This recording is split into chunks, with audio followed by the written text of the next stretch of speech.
Чаму Польшча вырашыла адкрыць памежныя з Беларусю пераходы ў той час, як літоўскі ўрад вырашыў сваю мяжу з Беларусю закрыць на месяц? Як зрэагуе Лукашенко на патрабаванне ЗША прадухіліць інцыдэнты з аэрастатамі супраць Літвы?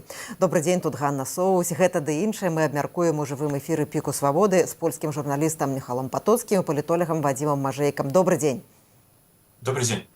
Мы ў жывым эфіры, вы можете задаваць пытанні нашым экспертам, вы можете каментаваць, таксама націскайце на званочак, калі гэта для вас бяспечна.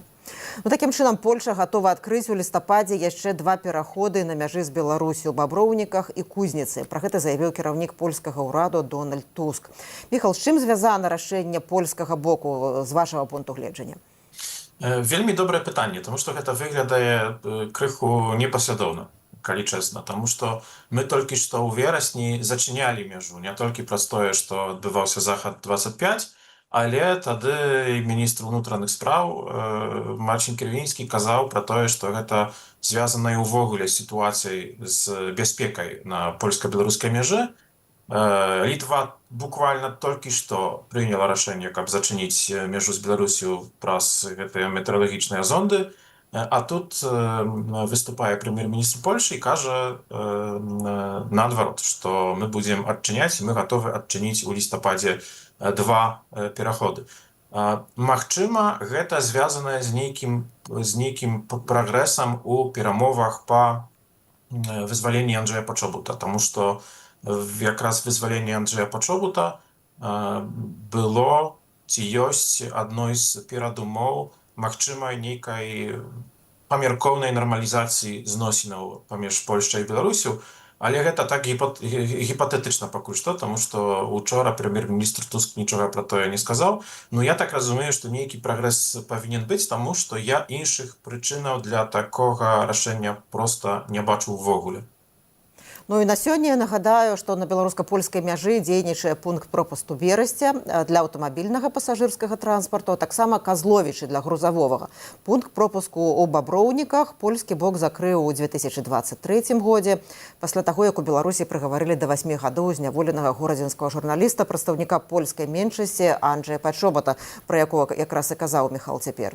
А пункт пропуску ў Брузгах быў зачынены восенню 2021 года ў сувязі з атакамі мігрантаў, якія спрабуюць нелегальна перасекчы мяжу. Вадзім, якая ваша версія, чым абумоўлена рашэнне польскага боку?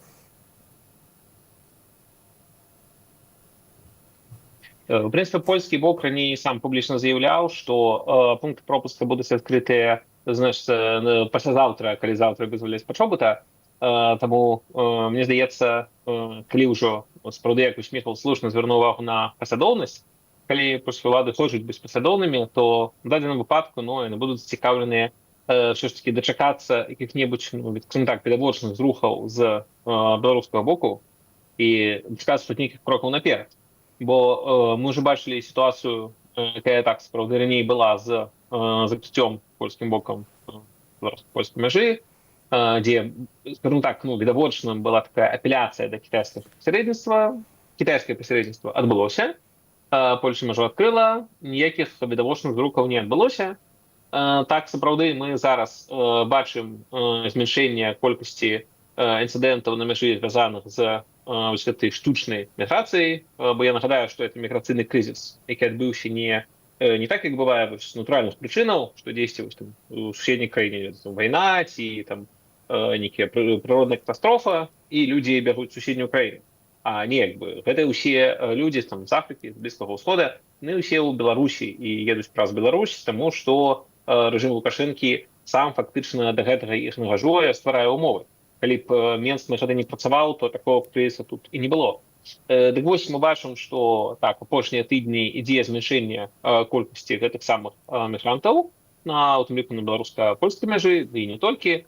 Але у мяне адчуванне, што гэтае змяншэнне звязана з сезоннасцю. Усе мы разумеем, што дзесьці па лясах і балотах паміж Польшай і Беларусю значна комфортней было хадзіць 2 месяцы таму, чым сёння. Тут з такім надвор'ем і з дома часам не хочацца выходзіць, тым больш можу так спрабаваць перайсці. Таму я б тут не быў упэўнены, што гэта змяншэнне звязана з нейкім палітычным кантэкстам, це можа быць проста натуральная з'ява. Тому справді хочеться чекати від режиму Лукашенка тут ніяких крокаў насустрач, і спадзяюся, што калі Польша такія заявы робіць, то таксама мае некую пэўнасць адносна крокаў Мінска.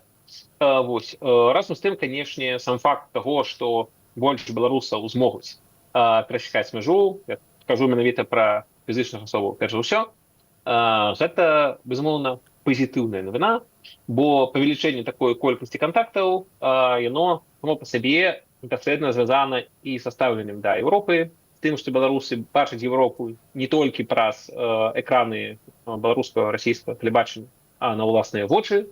Ну і, власна, гэта такое павелічэнне кантактаў, гэта важна стратэгічна для праеўрапейскіх настрояў у Беларусі. Я тут напрыканцы прывяду проста адзін вельмі красамоўны прыклад, які мне казаў сябра з Беларусі, што цяперака квіток на цягнік да Масквы каштуе таму 2-3 разы танней, чым квіток на аўтобус да Вільні ці Варшавы. І, безумоўна, для простага чалавека, які не лезе глыбока ў палітыку, для яго гэта супервідавочная сітуацыя, куды сёння ў Беларусі можна рухацца, а куды не вельмі. Канешне, хацелася, каб было іначай. Ну і навіна сённяшняга дня. Урад Літвы прыняў рашэнне закрыць мяжу з Беларусю на 1 месяц. Забарона будзе дзейнічаць да 30 лістапада з магчымасцю яе падаўжэння, гаворыцца ў рашэнні літоўскага ўраду. Ну вот якраз у працяг гэтай тэмы і прыйшло пытанне ад нашай аўдыторыі: а Польша з Літвой увогуле камунікуюць ці неяк узгадняюць свае дзеянні ў дачыненні да Беларусі? Пытаюцца у экспертаў, людзей, якія зараз глядзяць наш эфір. Сапраўды, Міхал, чаму такі дысананс у рашэнні дзвюх краінаў еўразвязу? Ну, вось тое, пра што я казаў у першым адказе. Я гэтага не разумею, таму што тут вельмі добрае пытанне задана, таму што Польшча і Літва заўсёды каардынавалі такія крокі. Напрыклад, калі да Беларусі пасля бунту Еўгена Прыгожына з'ехалі вагнераўцы, тады мы з літоўцамі размаўлялі пра тое, каб у рэакцыі разам зачыніць мяжу з Беларусію яшчэ і з Латвіяй. Таму, калі з аднаго боку літоўцы заяўляюць пра тое, што зачыняюць мяжу, а яны ж гэта зробілі не ўчора, не сёння, а сёння рашэнне фармальна прынята, але яны заявілі, што такое зробяць яшчэ ў панядзелак, наколькі я не памыляюся. Значыць, у панядзелак літоўцы кажуць, што будзем закрываць мяжу, а ў ваўторак ідзе прэм'ер-міністр Польшы і кажа, што вось вы зачыняеце, а мы будзем адкрываць. Гэта непаслядоўна, і гэта непаслядоўнасць гаворыць пра тое, што там нешта адбываецца яшчэ, акрамя таго, што звычайна адбывалася.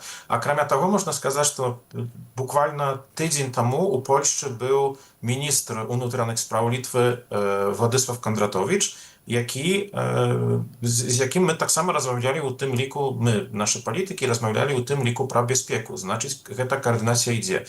А калі мы бачым гэтую непаслядоўнасць паміж дзеяннямі Польшчы і Літвы і непаслядоўнасць у дзеянні самай Польшчы, якая толькі што зачыняла мяжу падчас манеўраў Захад-25, а цяпер адчыняе, то значыць, што нешта там адбываецца пад каўром, як кажуць, так? Магчыма, гэта звязана, так як я сказаў, з нейкім прагрэсам у перамовах пра вызваленне Пачобута ці нейкіх іншых палітзняволеных, магчыма, з чымсьці яшчэ, але нешта там адбываецца, гэта 100%. Вадзім, вы якраз у Літве знаходзіцеся, вы, канешне, не прадстаўнік літоўскага ўраду, але тым не менш у вас ёсць свае крыніцы, ёсць ваш аналіз, які ваш адказ на пытанне, чаму такі дысананс у рашэннях Літвы і Польшчы?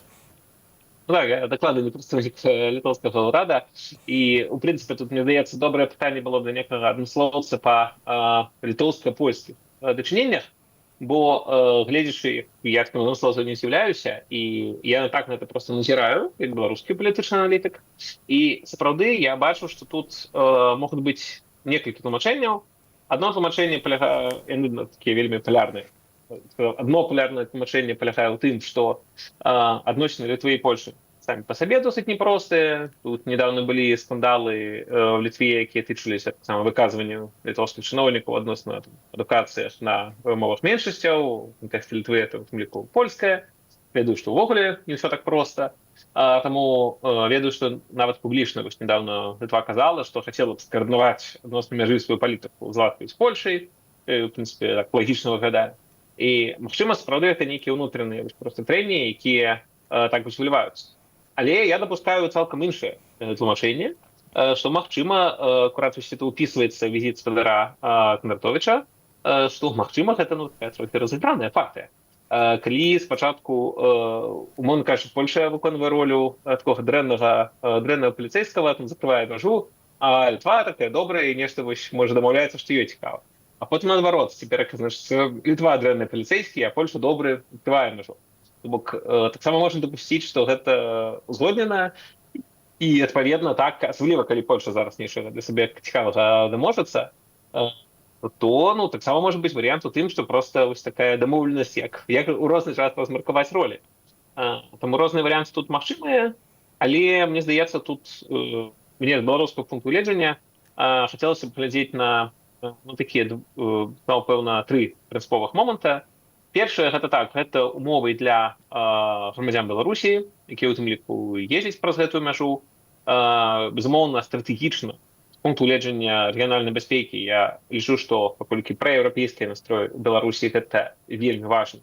Это было вельмі добра, каб больш беларусаў праз гэтую мяжу ездзіла.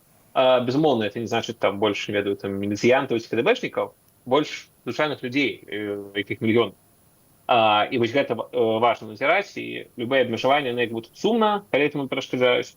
Разам з тым, абсалютна зразумела з пункту гледжання бяспекі, чаму часам далі ці Польша, ці Літва такія меры задзейнічаюць. Ну, просто таму, што палітычна не засталося іншых, сапраўды, часам проста інструментаў уздзеяння, ці астатнія ўжо задзейнічаны.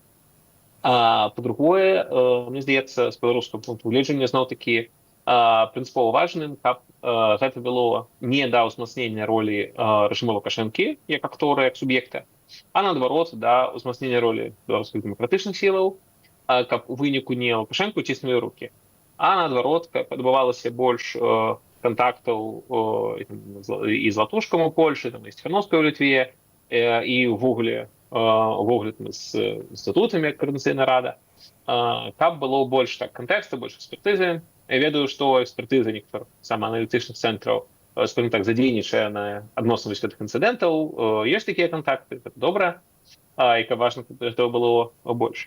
Ну і трэцяе, важна, каб сістэмна гэтыя нейкія падзеі вялі сістэмна да пазітыўных для дэмакратызацыі і еўрапеізацыі Беларусі наступстваў. Бо, канешне, у моманце мы больш глядзім на тое, што здаралася тут цяпер, будь то там небяспека для Літвы з гэтымі кантраляванай, каардынаванай выкарыстаннем кантрабанды для стварэння неканвенцыйных пагрозаў, ці вось сама глядзім на закрыццё мяжы, як это зараз паўплывае на ўсіх тых людзей, у каго былі квіткі на аўтобусы на наступны месяц, усім можам паспачуваць. Але вельмі важна, чым это сканчаецца стратэгічна. Бо вось праз гэты месяц, напрыклад. Што будзе далей? Ці будуць адкрытыя межы? Ці будзе больш магчымасцяў для беларусаў? Ці стане сітуацыя ў Літве, у Польшы больш бяспечнай? Ці будуць за гэты час выпрацаваныя нейкія сапраўды механізмы па супрацьдзеянню рознага кшталту правакацыі? Ці стане НАТО больш салідарным? Вось на такія рэчы хочацца стратэгічна глядзець, і гэта, у прынцыпе, нават больш прынцыпова, чым тое, што адбудзецца ў кароткатэрміновым перспектыве, ў кароткім моманце. Ну, яшчэ адна з версій, што, магчыма, каардынацыя адбываецца, і літоўцы з палякамі, бо закрыццё мяжы, яно найбольш уплывае на шараговых людзей, не на палітыкаў. І проста дамовіліся, вось гэтыя людзі не змогуць праехаць у Літву, паколькі мы мусім рэагаваць з нагоды прылёту гэтых метэазондаў у межу аэрапорта. Ну так вазьміце гэтых людзей, хай у іх будзе магчымасць праз Польшу праехаць у развязную, далей там цягніком ці нейкім чынам да Вільні, калі яны маюць гэтыя квіткі. Міхал, вы разглядаеце, што такім чынам магла адбывацца каардынацыя?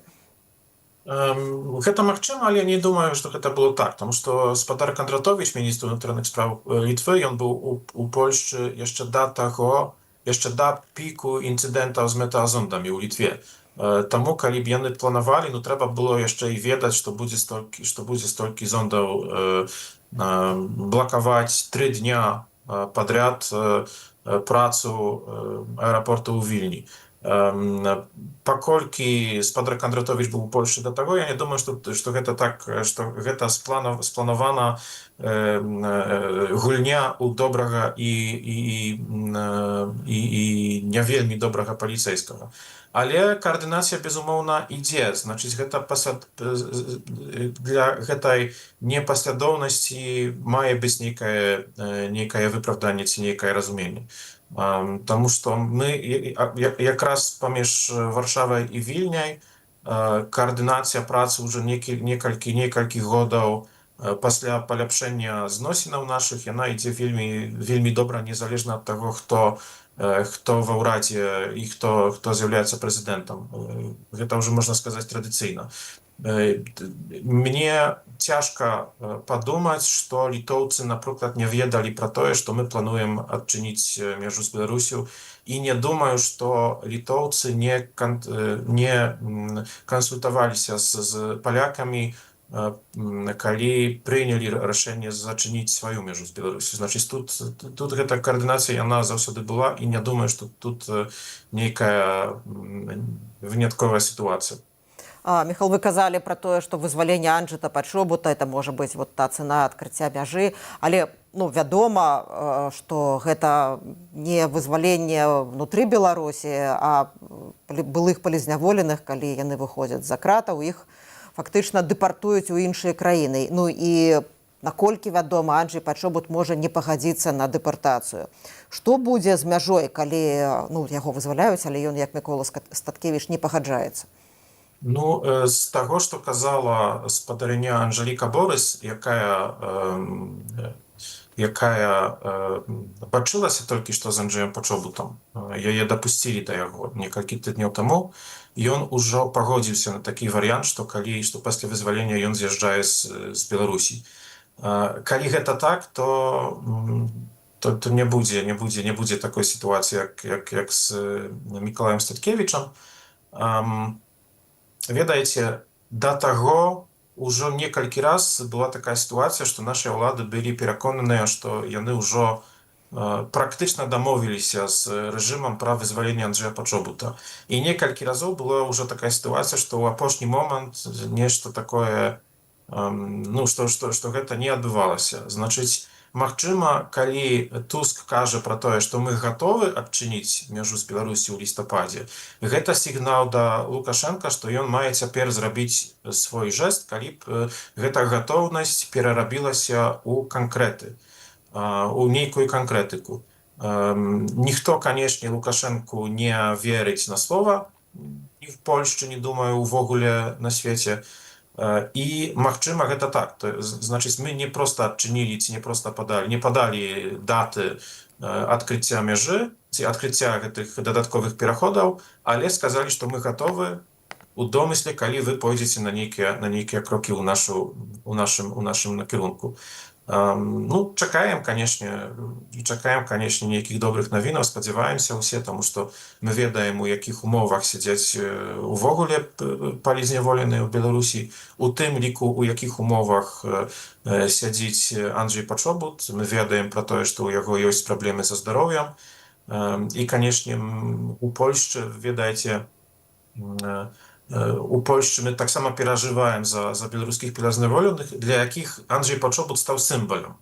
Таму што ён асацыюецца не толькі з польскай меншасцю ў Беларусі, але увогуле з гэтым незалежным серадовішчам беларусаў, якія не згодны з рэжымам, якія не згодны з прарасійскім кірункам і падтрымкай вайны і ўсім такім. Значыць, вызваленне сімвала, якім стаў у Польшчы Анджэй Пачобут, дала бы, канешне, магчымасць нейкім чынам дабівацца хаця бы таго, каб гэты напружаная сітуацыя ў рэгіёне хаця бы на гэтым польска-беларускім ці літоўска-беларускім накірунку была хаця бы тут, каб было крыху лепш, ніж ёсць цяпер. Вадзім, ваш прагноз, ці варта чакаць праз некалькі дзён, ці ў той жа час, як будуць адкрытыя гэтыя памежныя пункты вызвалення Анджэя Пачобута і наступнай групы палізняволеных? Чакаць, канешне, варта, і безумоўна, я ведаю, што мы ўжо ўсе гэтага, в прынцыпе, даўно чакаем. Гэта як бы не першы, скажем так, тыдзень, калі ўсе мы чакаем наступнай хвалі вызваленняў. Разам з тым гэта ўсё яшчэ не адбываецца.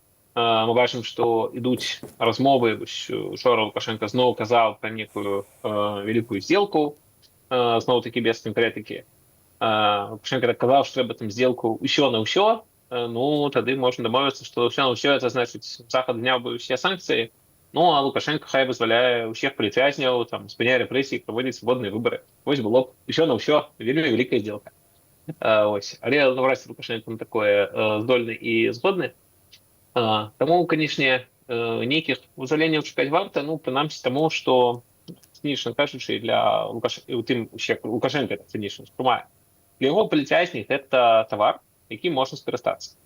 Няма сэнса трымаць бясконца тавар, які ты не прадаеш. Палітвязняў для таго і набіраюць, каб так людзей застрашаць, запужаць, але асабліва палітвязні ці замежнікі, ці з замежнымі сувязямі, ці вось там працуючы на медыа замежныя, як той ж там пачоба для палякаў, ці як це было з журналістамі Рады Свабоды для амерыканцаў. Гэта для Лукашэнкі такі вельмі каштоўны тавар, і любым таварам рана ці позна гандлююць. Пытанне толькі калі і па якім кошце. Таму сапраўды тут вельмі важна, каб таксама з боку Захада у такіх дамоўленасцях былі нейкія сапраўды такія рэчы, якія не столькі дапамагаюць Лукашэнку, колькі так фактычна больш дапамагаюць беларусам. Напрыклад, вызваленне пачобыта за адкрыццё памежных пунктаў, ну, як па мне, гэта класная сделка. І што пачобыт будзе вызвалены добра, што памежныя пункты добра. Добрае на добрае. Іншая справа, калі умоўна там вызваленне колькасці палітвязняў будзе там мяняцца, напрыклад, на адмену санкцый супраць беларускіх прадпрыемстваў, якія працуюць на вайну, дапамагаюць Расіі. Гэта, канешне, не выглядае надта добрым варыянтам. Таму сапраўды, калі ўжо пачынаецца вось гэта такая слізкая глеба дамоўленасцяў, важна так у гэтых дамоўленасцях кожнаму боку атрымаць найбольш, згубіць найменш. І зрэшты, таму такія дамоўленасці могуць доўгі час і зацягвацца, таму што кожны бок спрабуе дамагчыся лепшых умовах. Гэта нармальная частка мастацтва перамоваў, але безумоўна чакаем вызвалення не толькі гаспадара пачобыта, чакаем вызвалення усіх палітвязняў, бо ўсё, напрыклад, што сярод палітвязняў ёсць таксама там і сябры, блізкія, хто мне, думаю, што больш асабіста дарагі. Але палітычна вызваленне ўсіх важна, і важна, каб не набіраліся новыя. Бо на вялікі жаль, то, што мы бачым цягам гэтага года, што колькасць новых палітвязняў у 2 разы большая за колькасць тых, каго вызвалілі. Такім тэмпам гэта проста некая палёгка для адных сем'яў, гора для іншых сем'яў, і абсолютно ніякая палітычная змена. Вельмі важна сапраўды дамагацца нейкіх палітычных, стратэгічных змен. Мы ў жывым эфіры з палітолагам Вадзімам Мажэйкам і польскім журналістам Міхалом Патоцкім. Задавайце пытанне, каментуйце, не забывайце націскаць на званочак, калі гэта для вас бяспечна. Джон Кол, дарадца прэзідэнта ЗША Дональда Трампа і спецыяльны прадстаўнік у пытаннях Беларусі і Украіны, пасля сустрэчы з літоўскім амбасадарам напісаў на сваёй старонцы ў сацыяльнай сетцы X, што Злучаныя Штаты салідарныя з Літвою ў сувязі з нядаўнімі інцыдэнтамі з паветранымі балёнамі, і Беларусь павінна прадухіліць падобныя інцыдэнты ў будучыні. Такім чынам ён напісаў. І як вы мяркуеце, Міхал, ці прыслухаецца Лукашенка да гэтага патрабавання, нягледзячы на тое, што публічна ён адмаўляе датычнасць уладаў да запуску метэазондаў? Калі захоча, то гэтыя зонды перастануць лятаць на літоўскай прасторы. Ввогуле тут не мае ніякіх сумневаў. Я думаю, што гэта, канешне, калі ідзе такі вельмі актыўны дыялог паміж рэспубліканскай адміністрацыяй у США і беларускім рэжымам, то гэта можа быць часць іхніх перамоваў па нейкім іншым цікавым для рэжыму ці для Амерыкі тэмам. Ведаем пра тое, паколькі гэта і амерыканцы казалі, што цікавіць Лукашэнку, што цікавіць яных. І тут, канешне, і санкцыі, тут, канешне, і Лукашэнку цікавіць зняцце санкцыяў, Амерыку цікавіць, каб хаця б на 3 сантыметры адарваць Лукашэнку ад Масквы, наколькі гэта, ну, яны ў гэта, магчыма, вераць, мы, магчыма, не столькі. Але ўсё ж такі, канешне, калі Лукашенко будзе правакаваць суседаў, ну, гэта ніяк не ўпісваецца у логіку здзелкі з Амерыкай. Таму я не выключаю, што Лукашенко ўсё ж такі пачуе, што ад яго хочуць амерыканцы, таму што, ну, логіка ідзе к таму, каб ўсё ж такі нейкія здзелкі, я не веру в вялікую здзелку, але нейкія маленькія здзелкі, яны магчымыя. Таму ў гэтай логіцы Лукашенко можа і вырашыць гэтую праблему на літоўскай мяжы. А, Вадим, вот перш чым я вам задам тое самае пытанне, я хацела зачытаць некалькі каментароў. Ну, па-перше, вось пішуць экспертам рэспект. Таксама згадваюць, што вот у гэтыя дні гадавіна якраз расстрэлаў 37-го году і што варта памятаць пра гэтых людзей, праводзіць паралелі з тым, што адбываецца цяпер у Беларусі. І таксама ёсць каментар пра тое, што беларускі дыктатар ужо не кіруе ў краіне такім чынам, піша Паўлінка. Вадим, ваше меркаванне, ці прыслухаецца Александр Лукашенко да фактычна патрабавання, якое прагучала ад спадара Коэла? Ну, як мы бачым, Лукашенко прыслухоўваецца не столькі, конечно, да паста ў Твиттары, а да конкретных дзеянняў. І тут, ведаеце, карэляцыя просто супер відавочная, што глядзіце, кантрабанда праз беларуска-літоўскую, як і праз усе іншыя межы ў свеце, кантрабанда існуе заўжды, можна там 30 год, колькі там ёсць тая мяжа, ёсць кантрабанда праз яе. Але пры гэтым чамусь толькі пры гэтым плот праз гэтую мяжу пабудаваны з літоўскага боку уже 3 гады таму, а чамусьці такое выкарыстанне гэтых аэрастатаў контрабандных, якое вядзецца закрыцця літоўскай авіапрасторы, оно чамусь адбывалася толькі 3 дні.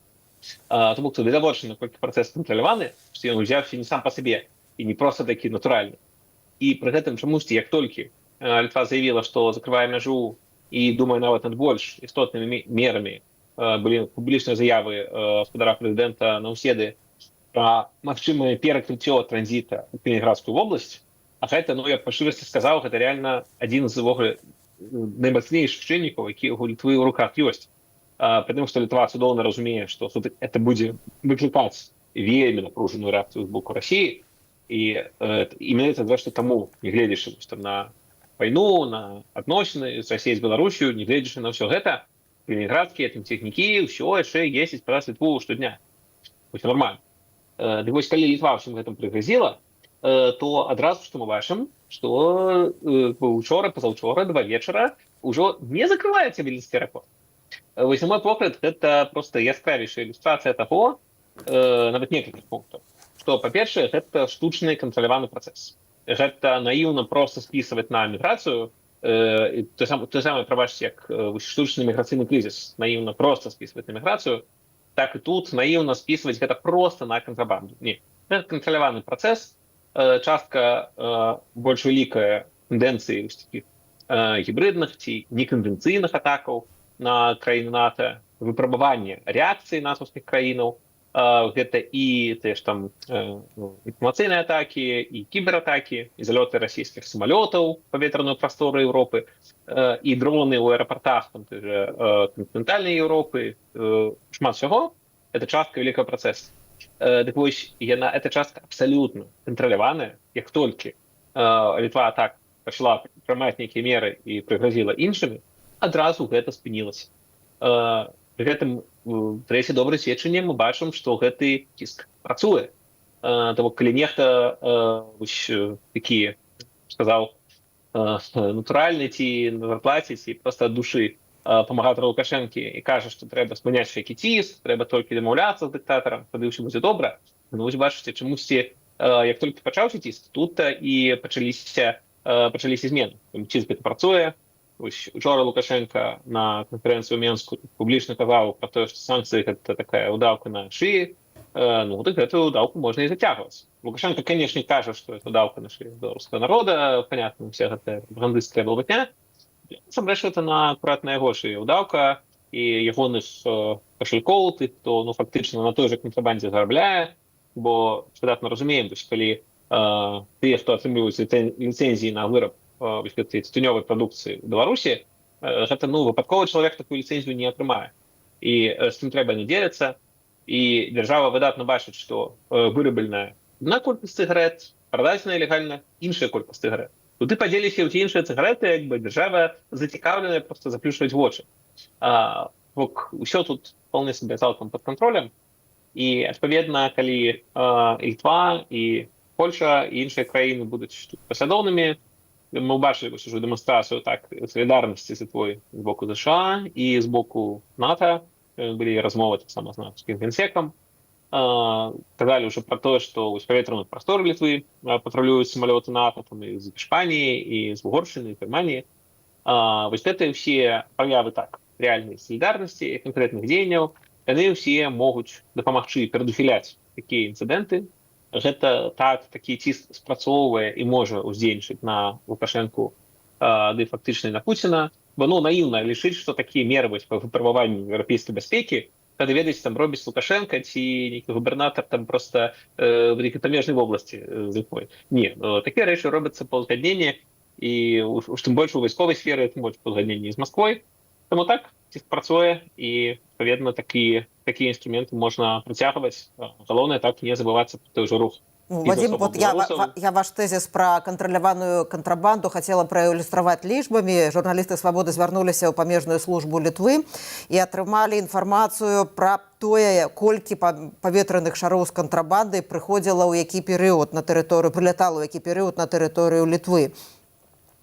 У кастрычніку, паводле гэтых лічбаў, атрыманых журналістамі «Свободы», літоўскія памежнікі перахапілі 65 шароў з кантрабандай з Беларусі, а таксама 5 дронаў.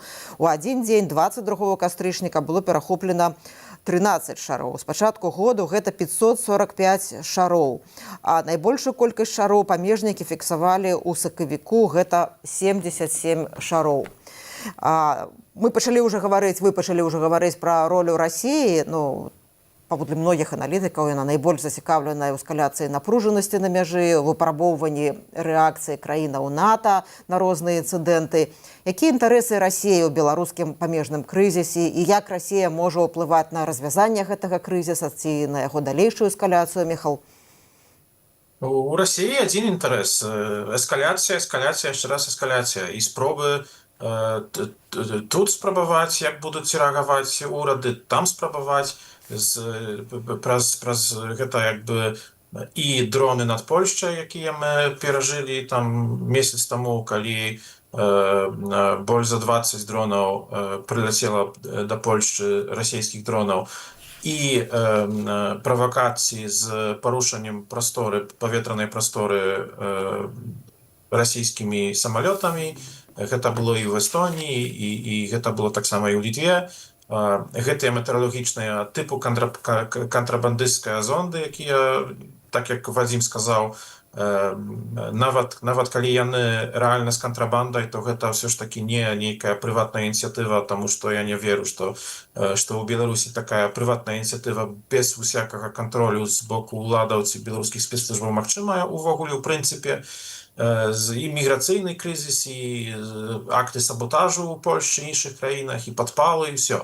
І гэта ўсё элементы адной расійскай спецаперацыі, нават калі яна рукамі беларусаў робіцца, гэта расійская спецаперацыя па эскалацыі напружанасці ў Еўропе, каб, па-першае, пратэставаць, як будуць рэагаваць службы канкрэтных краінаў НАТО ці Еўрапейскага звязу, каб стварыць такое ўражанне ў грамадзянстве, сярод грамадзянаў Польшчы, Літвы і іншых краінаў, што ёсць нейкая вялікая загроза, каб мы баяліся і каб мы не хацелі дапамагаць праз гэты страх Украіне ў абароне супраць расійскай агрэсіі.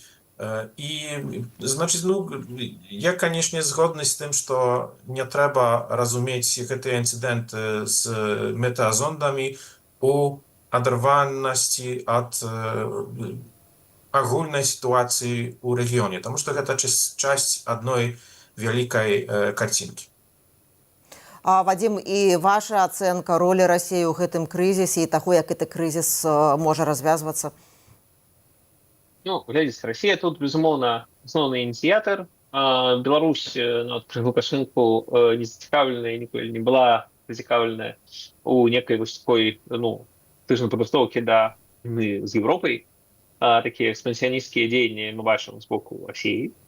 І Расія, мне здаецца зусім відавочным, што Расія сапраўды выпрабоўвае выпрабоўвае Еўропу, выпрабоўвае НАТО, сапраўды правярае, што можна зрабіць такога, што з аднаго боку не являецца фармальнай атакай, фармальна не падставай для актывацыі 5-го артыкула НАТО, пажадана, каб нават не актывацыя 4-го артыкула НАТО, а разам з тым так стварае праблему.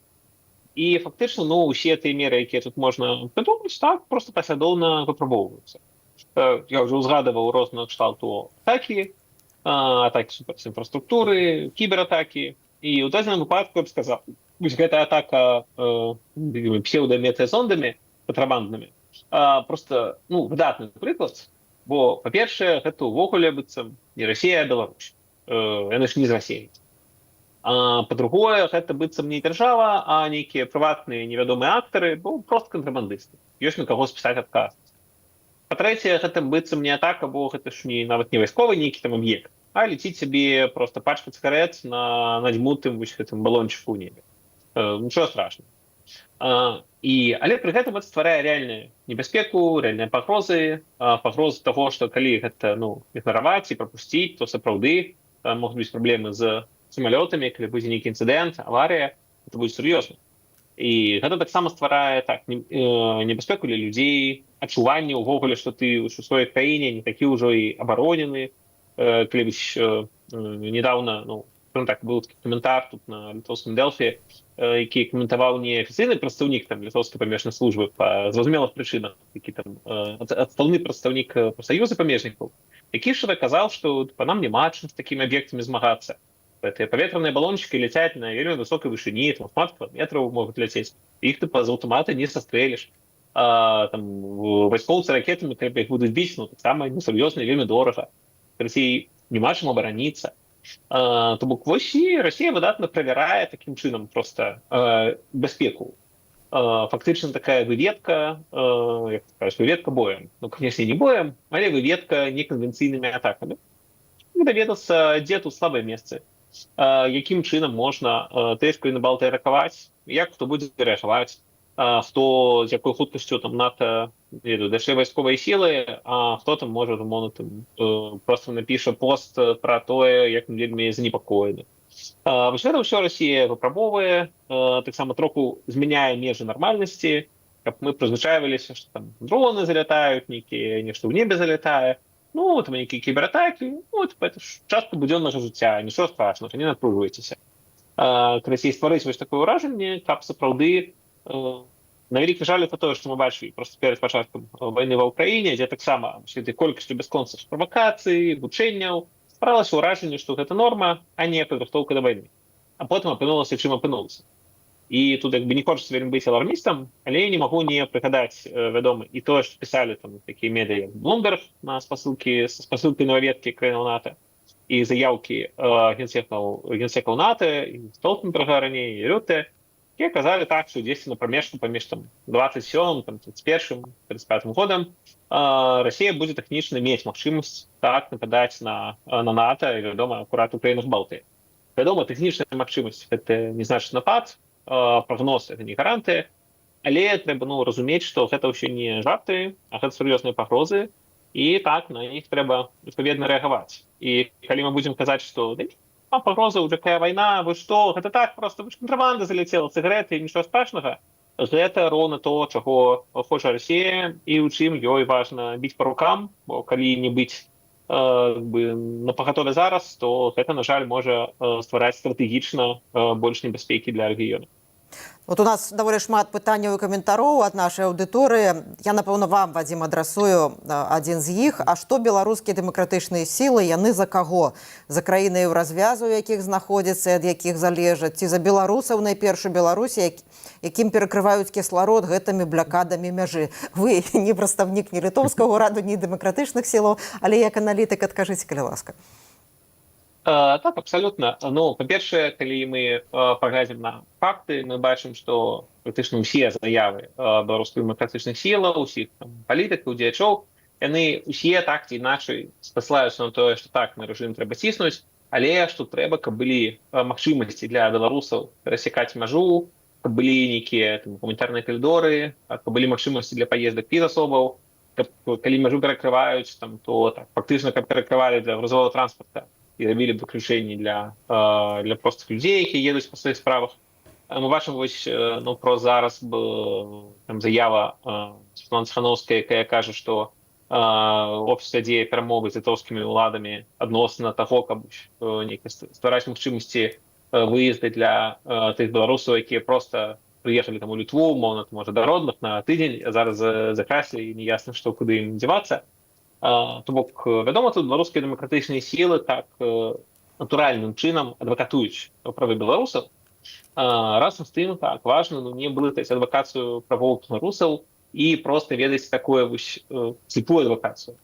Бо калі ты проста будзеш абсалютна ігнаруючы кантэкст, казаць, што галоўныя правы беларусаў, а як тут вы, як тут ваша бяспека, нам усім напляваць, па шырсці ты проста не даможашся нічога эфектыўнага такой адвакацыі.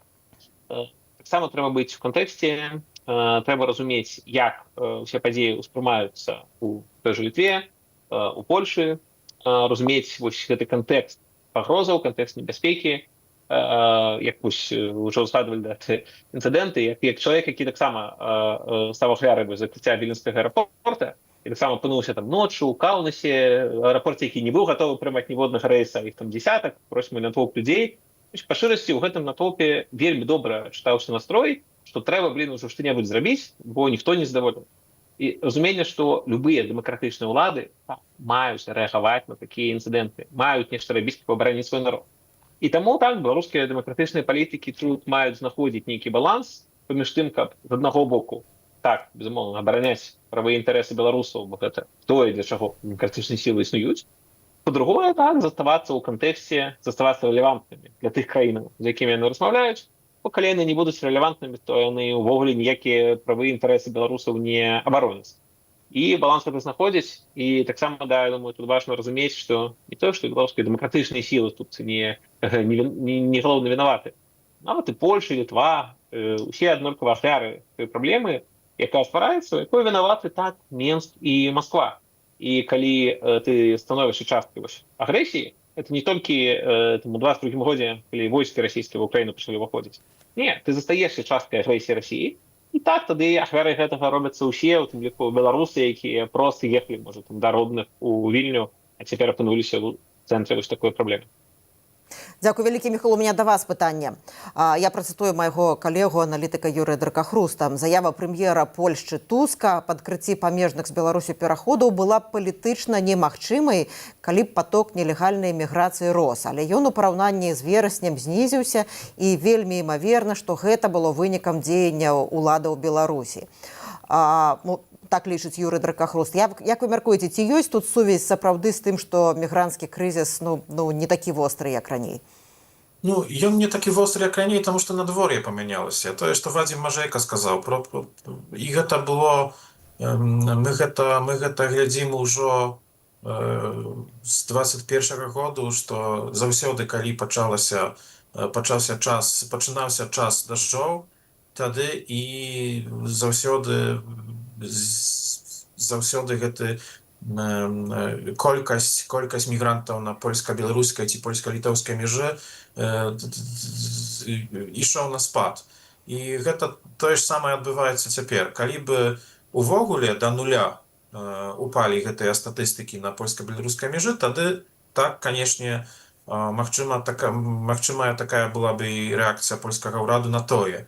Але паколькі гэта ўсё ж такі не да нуля, а да гэтых да гэтых да такой статыстыкі, якую мы ўжо бачылі у папярэдніх часах дажджоў восенніх, то я думаю, што тут якраз не трэба шукаць прычынаў у гэтых статыстыках. Пакуль што занадта ранавата крыху для таго. Мы працягваем сачыць за сітуацыяй з беларуска-польскай, беларуска-літоўскай мяжой і будзем аператыўна паведамляць нашай аўдыторыі і запрашаць экспертаў, каб яны пракаментавалі гэта. Я ўдзячная сённяшнім экспертам, польскаму журналісту Міхалу Патоцкаму і палітолягу Вадзіму Мажыку. Дзякуй вялікі, што знайшлі час і падзяліліся вашай экспертызай, вашым меркаваннем. Дзякуй вам. Вам Дякую дзякуй, вам, да Ганна. пабачення. Я, Ганна Соуць, развітваюся з вамі. Заставайцеся са свабодай і ў бяспецы.